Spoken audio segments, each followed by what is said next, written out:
The beautiful Italian city of Venice is one of the most visited in the world, and soon you'll have to pay a little bit more to enjoy it.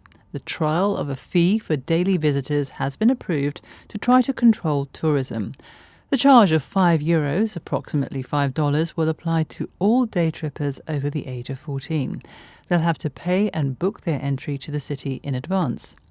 Beatrice Guzzardi is a journalist in Venice. Does she think this is going to work? Absolutely not. I have to say, unfortunately, people have not welcomed this €5 fee to enter very well. They feel this makes the city in a position that it looks like a theme park, which is not something people are very proud of, because there are so many people and there's a community living here, and they don't feel like this is going to work. Also, €5 is the price of a meal deal, and I don't think personally it's going to be a deterrent enough for people coming in. They're not going to just say, oh, no, I'm not going to come into Venice because there's a €5 fee. But on the other side, the preventive booking system, this is something that it's been proposed by citizens many years ago now, already in 2016 and 17. And it was never taken into thought by the government. And now they are thinking about it, which is already something, but obviously it needs to be put in place on a right way and needs to be regulated and controlled by the authorities as well. Journalist Beatrice Guzzardi. In Austria, the residents of an alpine town known as one of the most Instagram places in the world have held protests against mass tourism. An estimated 10,000 people visit Hallstatt, a World Heritage Site, every day during the high season, but just 700 people live there. Some of the locals have taken part in a sit-in to block the mountain tunnel which leads to the town. I heard more from the BBC's Bethany Bell in Vienna. It was a small protest because Hallstatt is a small place, and these were locals, residents, people who live there. But for a long time now, they have felt that there is simply too much tourism in Hallstatt, that too many people are coming, particularly too many day trippers. And today, a group of people from Hallstatt went and blocked the mountain tunnel, which is the main route into Hallstatt for these day trippers, many of whom are brought in big travel buses. And they said really there has to be a reduction in the number of daily tourists, and that they want to have buses not arriving in the place from 5 p.m. until 10 a.m. the next day. And to put some figures on this, the village has roughly 700 inhabitants, and potentially 10,000 people a day are going during high season. Why has it become so popular? The first thing that has to be said, it is a very, very beautiful place. It is a World Heritage Site. It's got a beautiful little village which is perched on the shores of this pristine alpine lake and the craggy mountains all around about. But it became popular in Asia, and it featured actually in a South Korean romantic drama back in 2006. And then in 2012, a lot of Chinese were coming to visit it, and some Chinese actually built a replica of Hallstatt in China. And then since then, it's just become more and more popular, particularly because it's got very, very popular on social media and on Instagram. At the end of the day, tourism has its benefits. It brings jobs, it brings money, it brings foreign investment as well. But there is obviously the flip side. The inhabitants say they are inundated with people. Where does this all go? What is the resolution here, do you think? Nobody in Hallstatt would dispute how important tourism has been for its economy. This was a tiny little village which has really done very well out of tourism. But at the moment, they're saying really this can't go on. And they make comparisons. You know, people talk about over-tourism in places like Venice, but they say, you know, per capita, each resident of Hallstatt has way more tourists coming than bigger cities like Venice do, for example. Certainly the town wants to see concepts to try and limit the tour buses coming through. It was interesting, the last time I was in Hallstatt, I was at the Instagram selfie point, and there were people having their pictures taken or taking their own pictures, and you could see a homemade sign that had been put up by the side of the lake saying, "Quiet, please." That was Bethany Bell. New York City officials have introduced legislation which, in effect, bans holiday rentals lasting less than 30 days. The move is an attempt to ensure affordable housing is available to New York residents and to curb antisocial behaviour. Well, visitors can now only hire homes through platforms like Airbnb for a maximum of 2 guests, and the host must live there and be present during the stay. It's expected that thousands of homes will be removed from websites from Tuesday. Failure to comply with the legislation could result in up to $5,000 in fines per stay. Well, Ben Thompson spoke to Dr. David Wachsmuth, Associate Professor of Urban Planning at McGill University in Montreal. He's researched the impact of Airbnb on New York extensively. Right now, New York is one of the top tourist destinations in the world. And at least looking back over the last decade, Airbnb has been a pretty significant part of the tourist accommodation landscape. But the fact is that unlike a lot of, let's say, smaller towns, kind of resort destinations that really rely on home sharing to ensure an adequate supply of tourist accommodations, New York's not exactly hurting for hotels. So if the change in rules results in many thousands of Airbnbs being deactivated, as I think most people expect it will, it's still going to amount to not much more than a drop in the bucket in terms of the overall flow of visitors who come to the city every year. So that's the impact on New York. Talk to me about the impact on Airbnb itself, because we know New York City, a huge generator of revenue for that firm. That's right. And if you go back about a decade ago, New York was the second or third largest market for Airbnb alongside London and Paris. But that hasn't been true for some time now. And part of the reason for that is that frankly, the city government's been at war with Airbnb for this last decade, trying to find a way to enforce what they see as the kind of long-standing rules prohibiting commercial short-term rentals in the city. So I think, Airbnb is definitely going to be hurting from the loss of business, but the days where New York was one of their most significant markets actually are somewhat in the past at this point. Dr. David Wachsmuth from McGill University in Montreal. Well, Airbnb argues that the change will be bad for tourism. This year, many parts of the world suffered unbearably hot temperatures, with southern Europe particularly badly affected. There are concerns that as the impact of climate change becomes increasingly obvious, it will affect the EU's $600 billion a year tourism industry. Guy Hedgeko reports from Benidorm in Spain. Europe's hottest ever summer may be coming to an end, but in the beach resort of Benidorm, the sun is still shining. Hey, yeah, it's 27 and it's absolutely fine. I mean, I'm burned from head to toe, but that's just by the by, isn't it? Too hot during the day, yeah, unless you're actually in the pool. Obviously the only respite you get is in the hotel room where you've got your aircon. You just need to be able to feel a bit of the heat into your bones. Other than that, if it gets too hot, you can't go out in it. In Mediterranean countries, climate change is starting to be felt in the tourism industry. We used to have way smoother nights. The temperature used to go down a little bit and we have a little rest at night, right? But this summer, for 20-25 days, that didn't happen. So maybe in the future we will have way more people coming to our destination in winter and autumn, and not that much in summer. Temperatures are increasing in the Mediterranean region 20% faster than the global average. Here in Spain, there were 4 heat waves last summer, during which temperatures exceeded 40 Celsius in many areas of the country, as the authorities recommended that people remained indoors during the hottest time of day. Italy saw record temperatures over the summer, and wildfires caused thousands of people to be evacuated from islands in Greece. La semana ha empezado con calor, pero las temperaturas van a ir subiendo con el paso. The science suggests these are not freak weather events. La tendencia para los próximos años. The tendency over the coming years will be longer summers, starting earlier and finishing later, and we will have longer, more intense heat waves. The possibility of extreme heat seems to be influencing where many holidaymakers go. Since the pandemic, cooler destinations like Denmark and Iceland have been particularly popular. We are seeing a gradual but sustained trend that people are travelling more to the north of Spain and to northern Europe, and this will continue. It's still too soon to know the full impact of climate change on tourism. But it could be that southern European resorts like Benidorm will soon face stiff competition from places where the sun doesn't always shine.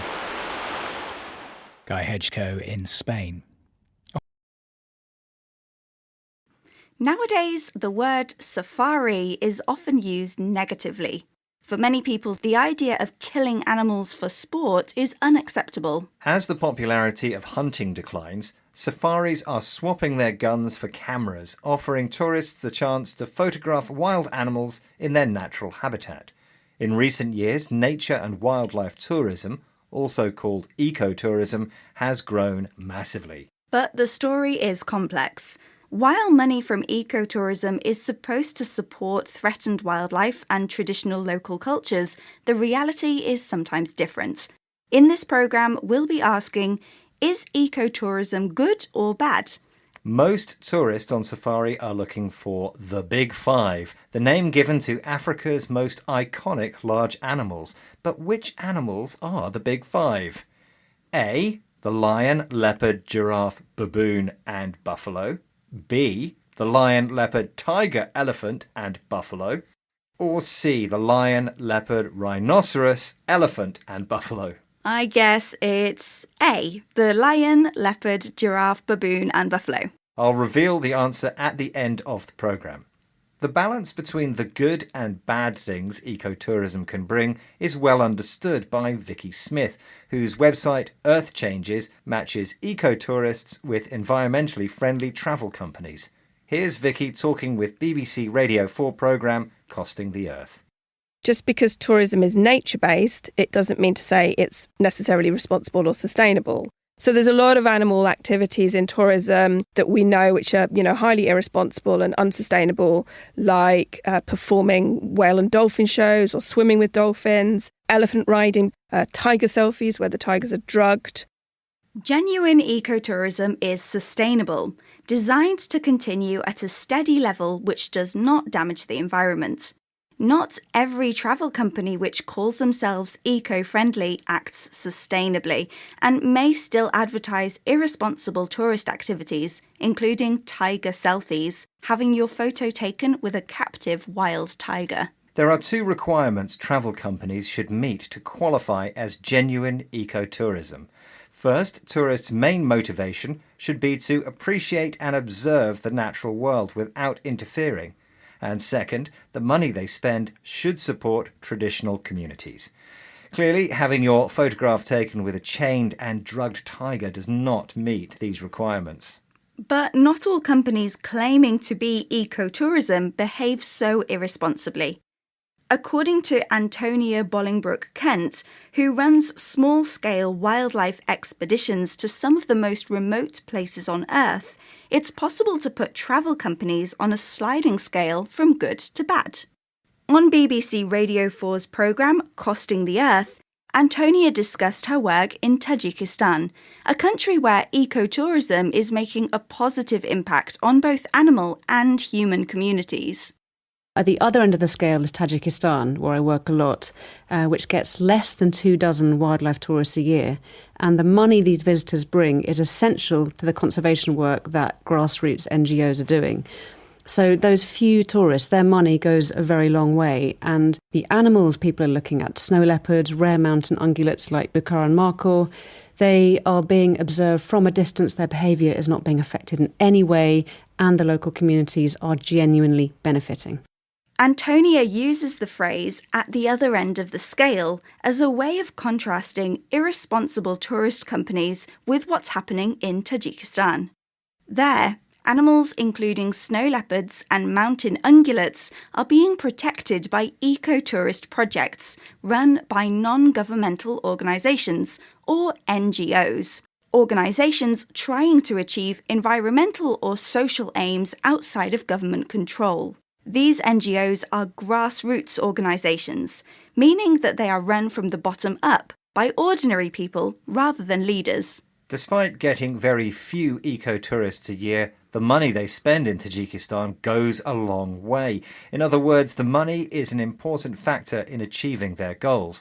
which in Tajikistan at least means protecting rare wild animals. Okay, it's time to reveal the answer to my question. You asked me about the Big Five, the name for Africa's iconic safari animals. I guessed they were the lion, leopard, giraffe, baboon and buffalo.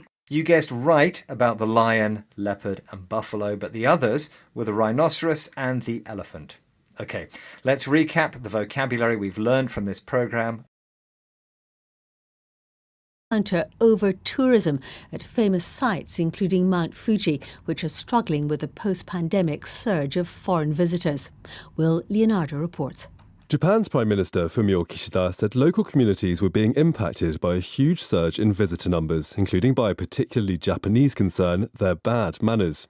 The new measures mean rail operators will be allowed to hike fees during busy periods and tourists encouraged towards less travelled spots. Japan has seen foreign tourism return to near record levels, helped by Beijing's lifting of restrictions on outbound tour groups from China. While the economy has benefited, famous spots are being blighted by crowds, not least Japan's sacred highest peak, Mount Fuji. There, officials have complained about busloads of unprepared climbers leaving huge piles of rubbish and even sleeping in toilets to escape the cold. Will Leonardo. Over-tourism threatens Mount Fuji's World Heritage status. This is BreakingNewsEnglish.com. Japan's Mount Fuji's UNESCO World Heritage status is under threat due to over-tourism. The iconic peak was listed as a World Heritage Site in 2013. However, a spike in the number of tourists scaling the majestic mountain is threatening that listing. Japan is experiencing a post-COVID tourist boom, and many visitors are making a beeline for Fujisan's climbing trails. Mount Fuji is so sacred in Japan that many Japanese hope to climb it at least once in their lives. The burgeoning number of climbers is causing environmental damage on the slopes. Litter is strewn across the volcanic ash, and large parking lots have been constructed to accommodate tourists. These are an eyesore on the mountain's once pristine habitat. A local official told reporters that Fuji faces a real crisis. Tourism has become uncontrollable, and we fear that Mount Fuji will soon become so unattractive nobody would want to climb it. He added, Fujisan is screaming in pain. We can't just wait for improvement. We need to tackle over-tourism now. The mountain's fifth base station has seen a 50% jump in visitors since 2013, with about 4 million visitors this summer. Another headache for local authorities is bullet climbers. These are people who attempt to ascend and descend Fuji in 24 hours. They risk getting altitude sickness and hypothermia. The official climbing season ended on Sunday, giving Fuji a respite from further damage. This is Florence Smith reporting from Iwakuni. On the 16th of August, Shannon Coggins, Theo Simon and their daughter Rosa left the south of England to begin a 16,000-kilometre journey to Sydney in Australia in order to attend the wedding of Shannon's sister. Sounds kind of normal, right? What makes their journey so remarkable is they wanted to get there without flying because of its impact on the climate. So, how did they get on? James Reynolds caught up with Shannon and her family for the BBC. My sister decided to emigrate to Australia 16 years ago, 4 years after I gave up flying. I've been saving up money to come and visit her ever since then. So when the wedding invitation came through, it's time to jump. Finally do the thing I've been planning for all these years and try and get to Australia overland. What route have you taken? It's been hard because a lot of places, especially since COVID, haven't reopened their borders. So we've had to jiggle it around quite a lot, our route. We were planning on going through Azerbaijan, but they did not open their land borders. So instead, we had to get a transit visa through Russia and go up round the north instead, which, if I'm honest, James, that was a bit scary, that bit. That was probably the hardest bit for obvious reasons. We just had to pop through the southern corner of Russia to get to Kazakhstan. and then go across Kazakhstan on the train, which was an incredible journey, actually, to the border with China, which had only just opened up. And so we were able to get the bus into China. So that was all a bit of a challenge, yeah. But I know that at one point your commitment to not flying came up against that other unbreakable commitment to get there. What happened when those two things came together and clashed? I mean, we always knew we had to accept we might need to fly at some point on this journey. For all we knew, we were going to have to fly into China. We just didn't know. But we were trying not to. And we know that it's really hard to find the time and the opportunity to travel. We left our jobs to do it and we wanted an adventure. And then when we got to East Timor and we waited to try and find a boat across, the truth is it was so late in the season with the cyclone coming, and basically we'd missed our chance to hitch a lift on a yacht. And in the end, after trying really hard at the docks, 3 weeks, trying to find sea captains and trying to ask shipping companies and all the rest of it, we decided time was running out. So we got the plane from Dili across to Darwin, and then we took Greyhound buses the rest of the way. It's a very short flight. It was Rosa's first flight, but we reckoned we're okay with it because the carbon footprint was a lot less than if we'd flown from England. The thing about travelling over land, James, is that you see the people and the land change, and yet at the end you look back, it just feels very much like we're one world. How long did it take? Almost exactly 4 months to reach Sydney. You know what I'm going to ask. How are you getting back? The reason we're so delighted to be speaking to you today is we're looking for someone who might give us a lift, to be honest. So if there's any of your listeners out there today, you might want to, sometime in March. Sometime in March, give us a lift back on their boat. They've got to be going by boat from Australia to Europe. Yeah. Timor is fine. Yeah, then we'll come the same route. We're really happy to come back through China and that, but we just want to get across the water without flying if we can. Shannon Coggins, Theo Simon and their daughter Rosa speaking to James Reynolds. Philippines.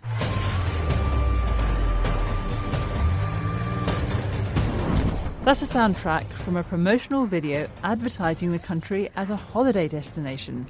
But the slickly produced film has landed the advertising agency that made it in hot water after it emerged that some of the stunning images were actually from other countries. Viv Marsh reports. The Philippines is a popular tourist destination, renowned for its unspoiled beaches, rich wildlife and breathtaking scenery. Launching a new government advertising drive last week, the Tourism Secretary Cristina Frasco said Love the Philippines was an innovative campaign that would unite Filipinos in promoting their country to the world. The video produced by the DDB advertising agency was certainly innovative.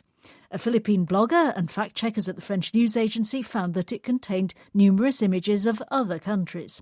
The rice terraces shown in the video turned out to be not in the Philippines but in the Indonesian province of Bali. The rolling sand dunes came from a sequence filmed in the United Arab Emirates. A fisherman casting his net was a stock shot from Thailand. And the aircraft shown touching down was actually landing at Zurich in Switzerland, about 10,000 kilometres away. DDB apologised for what it called an unfortunate oversight. The Philippines Department of Tourism is investigating. Viv Marsh. As international travel has become more affordable, excessive tourism has become a problem for many countries. In Italy, Venice is struggling to manage the huge number of people wanting to visit its famous canals every day.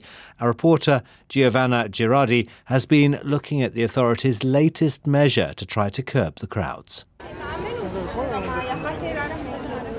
I'm here in Venice. It's not high season, and still crossing Bridge of Sighs is very difficult. There are plenty of people stopping by taking pictures, big groups of tourists. To tackle overcrowding from tourism, the city of Venice has approved a measure for day trip visitors who will have to pay a €5 fee and book their visit in advance. Ciao Simone, piacere. Benvenuta a Venezia. Simone Venturini is the city councillor for tourism. Next year we will run the measure in a trial phase. We will choose only 30 to 40 days where it applies. These will be the days where Venice usually sees the highest numbers of tourists. Overtourism is widely recognized as an urgent issue for Venice. The historic island city is just 7.6 square kilometers in size, but according to the Italian National Statistics Institute, it hosted almost 13 million tourists in 2019, and the number of visitors are expected to overtake pre-pandemic levels in the coming years. The idea is to discourage day trip tourists from visiting the city at particularly busy times of year and to invite them to choose another day for a trip. But will the introduction of a daily charge deter tourists? I think it's not too much, €5, so I think lots of people will do this. I suppose I understand it. Yeah. Like, it is so busy. Yeah, and all the streets are very crowded, and I imagine if you work and trying to get to work and stuff is like very hard. So it's very understandable, definitely. But I suppose as a tourist, €5 is quite a lot for just to walk around for a day.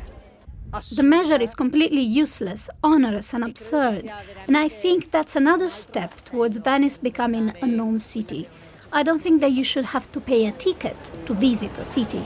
Throughout history, Venice has been a multicultural and multilingual city, but what was once due to commerce and fine craftsmanship has today become a result of tourism. The measure comes just weeks after serious warnings by UNESCO. The UN Agency for Culture said that Venice should be added to a list of World Heritage Sites in danger, as the impact of climate change and mass tourism threaten to cause irreversible damage to it. A Danish journalist and writer in Copenhagen. The Italian city of Venice has over 400 bridges, more than 100 canals and millions of visitors each year. And that huge popularity has become a problem. The city has made many attempts over the years to relieve the pressure on its narrow streets. Now, new rules have been announced that will limit large groups of tourists and loudspeakers. Madeline Drury has more. The familiar, slightly grating sound of tourist groups shuffling through one of Europe's most visited destinations. But after a statement from the city's council on Saturday, those loudspeakers could be a thing of the past. The council said that amplified mics generate confusion and disturbances, and so will be banned from June. Tourist groups of more than 25 people will not be allowed, and there'll be no more stopping in narrow streets or on bridges. They didn't give details on how that would be policed. Valeria Duflo is a campaigner for sustainable tourism in the city. On any given day, there are more tourists and visitors. So that's more where the problem is that there are many people coming and they all go to the same places. Last year, the number of tourist beds across hotels and rented holiday homes exceeded the 49,000 people that live there. For locals, Valeria says tourism here is a double-edged sword. In Venice, everybody knows that the city depends on tourism. Currently, mass tourism has been such a major industry in the city for decades that it's basically displaced virtually almost any other kind of trade. You have to imagine that we are in a city where we have 25 million people coming. You know, like we have to clean behind them, they're using public transportation, all of that creates a lot of cost that is being picked up by the local community. It's estimated that tourism generates nearly €2 billion each year here, but average rents rose by 6% between 2021 and 2022, which authorities say is pricing people out. The UN cultural agency UNESCO is watching. Twice they have considered placing Venice on their list of heritage sites in danger, and twice the city has escaped the list by introducing new rules. With this weekend's announcement, Venice's status could be once again put under UNESCO's spotlight when they next meet in September. Madeline Drury reporting.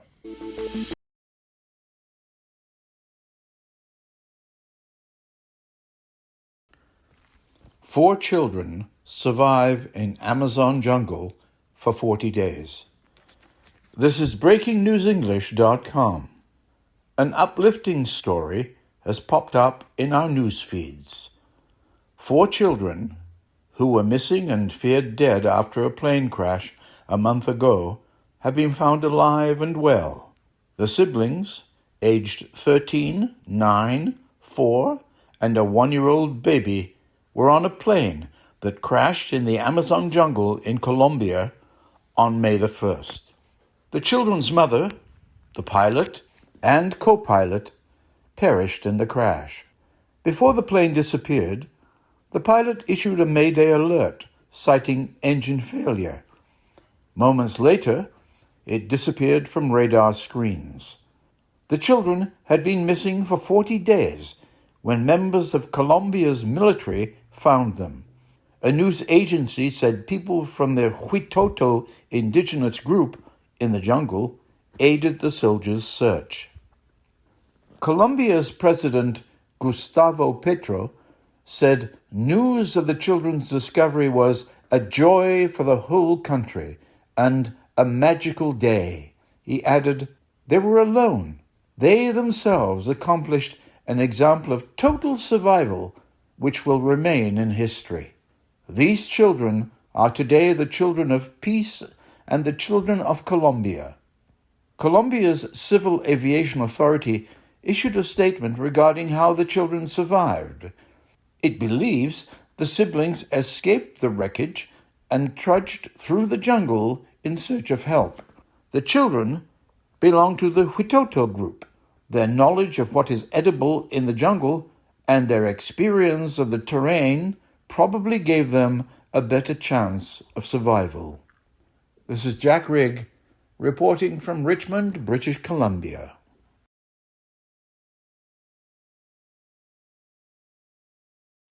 Now, if you think of the cities that are hotbeds of innovative technology, Helsinki may not be near the top of your list, but as the home of some of the most ambitious and successful games makers in the world, the Finnish capital is considered by many to be the epicentre of mobile gaming. Our gaming correspondent Stefan Powell has been to Helsinki and told me more. It's interesting. It's sort of lots of reasons, right? But I suppose to put it into context, the first Angry Bird, we've probably all played, or many people have played or watched or seen somebody playing Angry Bird. The first ever Angry Bird was flicked across the screen of an iPad in Helsinki. Netflix has got into gaming recently. They set up their first ever internal gaming studios in Helsinki, saying it had the best games talent in the world. And a lot of this is for complex reasons, but it largely dates back to the 90s, well, the 80s and the 90s. Finland wasn't an especially wealthy country at the time, and so the technology people had at home wasn't necessarily the best. And that led to programmers and developers there at the time pushing the envelope with the tech that they did have. There was a growth of a scene called the demo scene, where they would make art presentations, music, games, pushing the envelope. And you had that set up, and then Nokia turned up and started making mobile games, and they realised there, well, hang about, we don't need any big games publishers because there weren't any there. We don't need any big game studios, there weren't any there, because we've got this handset manufacturer and these people that were used to doing a lot with a very little. This is true in all sorts of sectors all over the world, where when it starts somewhere, everyone who's interested in the cutting edge of gaming wants to go there and collaborate with other people who are into it. And it's interesting that that's still happening, even in such a high-tech business, post-pandemic. We've all got used to working remotely all over the place, and yet everyone's still going to Finland. And they're choosing to move there. That's the interesting thing. And there are a couple of reasons why people are doing that. 30% of the games industry in Finland are developers that have moved to live and work there, which is about right, but you're in a northern European city which isn't perhaps known for its climate to draw people in. And they do that for a couple of ways. Firstly, there's a lot of government intervention in the sense that the developers I was speaking to out there saying we are allowed to fail. In other words, we can get grants from the government for proof of concepts. If it doesn't work out, doesn't matter. We know that we're comfortable with our social security set up here. If everything goes wrong, I haven't had to remortgage my house to set up a business. The government are having to do that, having to be interventionist, because they know that is a way to attract people to set up companies. And the more companies set up, the more that go big. And that the Finnish government is keen, presumably, for Helsinki to stay on top, for it to maintain this position. Exactly that. And so to stay on top, you need people to come and set up businesses there. You want developers to move. So they go out and they actively recruit developers from all over the world. And what's interesting is I was assuming going out there that the reason that a lot of people would want to move is perhaps there were tax incentives, or perhaps there were higher salaries or whatever. There are no major tax incentives.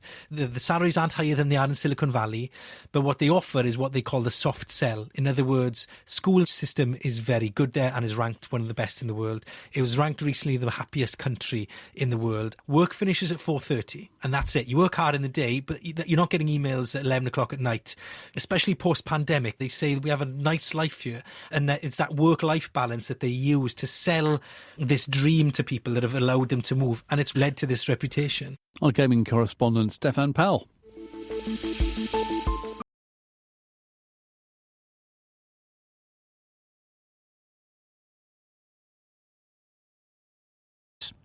Now, anyone who has an electric car will be familiar with what's known as range anxiety, the fear that your battery will run out before you get to the next charging point. But spare a thought for Chris and Julie Ramsey from the Scottish city of Aberdeen. They've managed to drive their rather special electric car all the way from the North Pole to the South Pole. Ben Phillip has the story. A moment years in the planning. A first-of-its-kind adventure driving pole to pole in an electric car. It's such a relief to finish this expedition. 6 years in the planning, 6 years in the making, and we're finally here. It's a bit surreal to be in Antarctica and to have been at the South Pole, right? It's exactly that. I mean, we've been on the road 10 months, and as Chris says, huge sense of relief. We can't believe we've made history, and it's just absolutely amazing. Chris and Julie's expedition started in March on Arctic sea ice. The 18,000-mile journey took them through 17 countries from North to South America. Their car powered by charging points along the way or portable solar panels. Our mission is to show how exciting and capable electric vehicles are and to debunk all those myths out there that are currently surrounding electric vehicles. Can they work in the cold? Can the batteries work in the cold? Can they drive in the snow? So many questions. Modifications to the car were kept to a minimum, but bigger tyres were added to help cope with harsh terrain.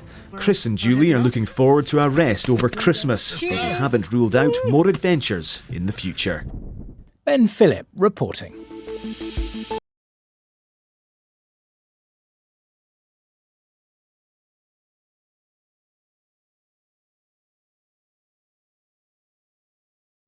Now, you may or may not have seen the world's largest cruise ship yet. I've been looking online and it is extremely large indeed. It's been named the Icon of the Seas. Its owner, Royal Caribbean International, describes the liner as a game changer for vacations. It's due to set sail in Caribbean waters in January 2024. And James Reynolds spoke to Alex Rhodes, who's been on a sister ship to this new mammoth vessel. What a beast, first of all. It's 250,000 tonnes, 365 metres long, 20 decks, 8 neighbourhoods, as they call it, areas, almost like, think of Disneyland, things like that. Capacity of 5,600 passengers, 2,350 crew. It is a floating city, this thing. It sounds almost a country. Yeah, its biggest boast is that it's the largest water park at sea. So it's got 6 water slides, as well as 7 swimming pools, 9 whirlpools. You've been on a similar ship. So I was on the Mariner of the Seas, the same company. All their ships have Of the Seas on. It was maybe half the weight or something like that, and it was still the biggest thing I've ever seen in my life. It was huge. Like, you see these things when you're on the beach and things like that in the distance. Only when they're close up at port do you get the sense of the scale of these things. Did you need a map on board? Yes. So one of the first things they do is kind of the orientation, where they sort of tell you this is where you go. I was on when I was 12 or 13 because we went on a family holiday and we got it cheap because it was during hurricane season, which did play a part in the holiday later on. Yeah, I bet.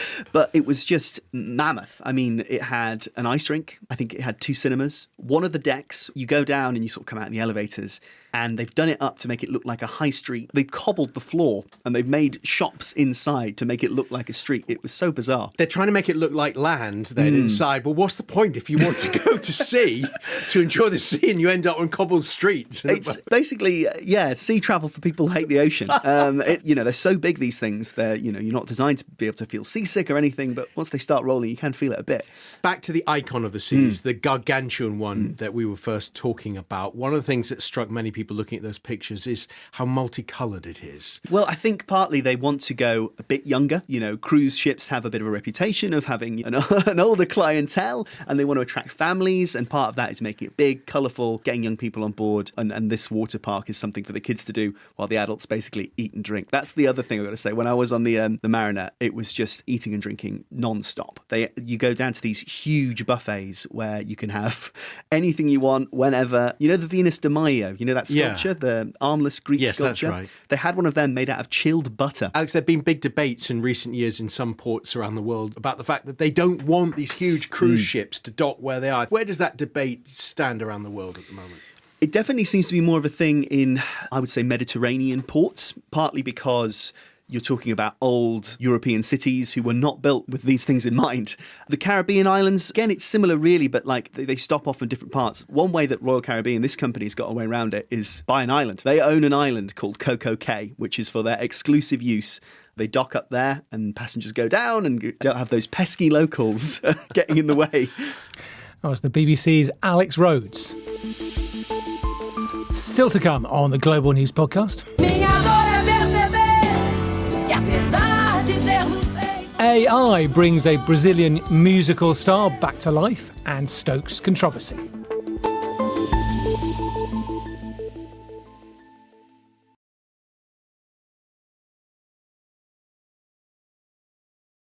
Rupa Paddy.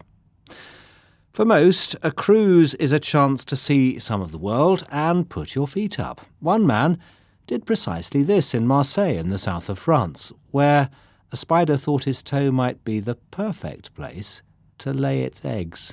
Here's Terry Egan. If Colin Blake and his wife thought a cruise to Marseille would be the perfect holiday to celebrate their 35th wedding anniversary, what they probably didn't know was that's exactly where wolf spiders often sail to, arriving in the port on cargo ships.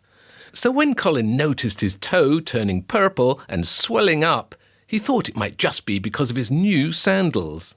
The day after, though, he visited the onboard doctor, who told him he'd been bitten. It was really going purple, yellow, all kinds of colours. And the ship's doctor, with a scalpel, split my toe open and then squeezed out what looked like milk, but with tea leaves in. And I'm going like, what's those little dots? He said, they're eggs, but don't worry, I've got them all. Except that he hadn't. Back in England, from where Colin had started his journey, doctors discovered that one of the eggs had hatched after all. For weeks, a spider had been eating its way through his toe and now had to be popped out. Colin will probably think twice about where he chooses to put his feet up next time round. It's the big... Few large countries are as dependent on tourism as Thailand. The Thai economy was hit very hard by the COVID restrictions, and Thais had hoped that 2023 would be the year that saw their tourist economy bounce back.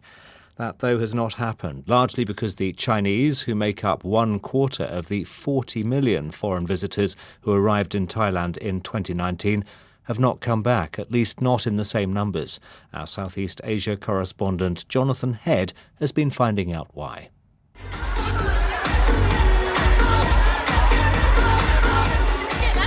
"76 Garage is a Bangkok restaurant with a difference. At around 8 in the evening, the waiters, all fit young men, stripped down to their shorts and wade into a pool, offering to carry the customers, nearly all of them Chinese tourists, in their arms to have their photos taken.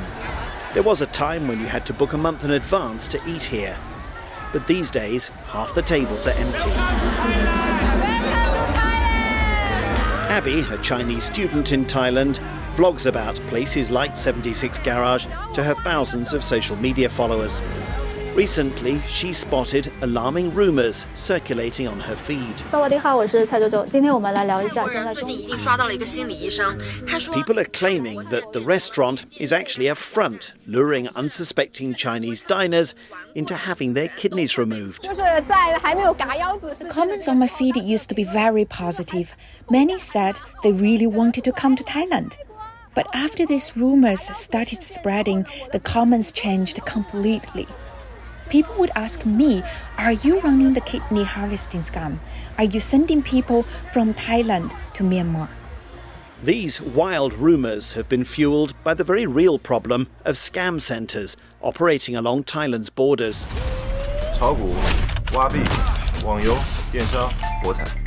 This film, No More Bets, which dramatises the fate of Chinese citizens trapped in these scam centres, was a huge hit in China over the summer.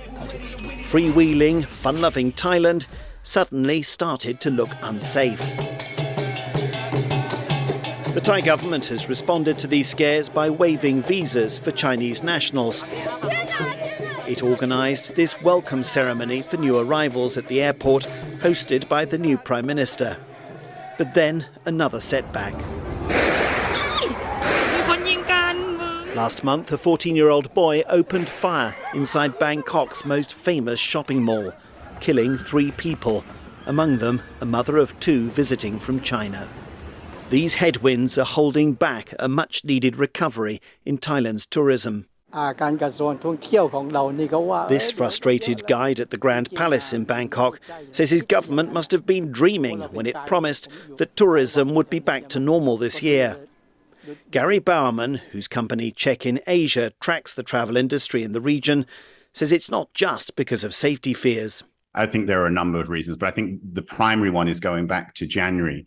You know, when China did reopen, it's done it in a very phased way. The government has controlled the reopening, particularly for the group tour market, which is quite important to Thailand. That's been slowed right down. And those who are still travelling to Thailand are changing. Gone are the days when the Chinese came mostly in large, noisy groups. We are pushing for more quality. We don't want just numbers. Tirawan Techa Ubon, whose family company Kasemkit operates a chain of luxury hotels and serviced apartments, says she's starting to see a wealthier kind of Chinese traveller. They are more open to more experience. They spend a lot on food, on activities.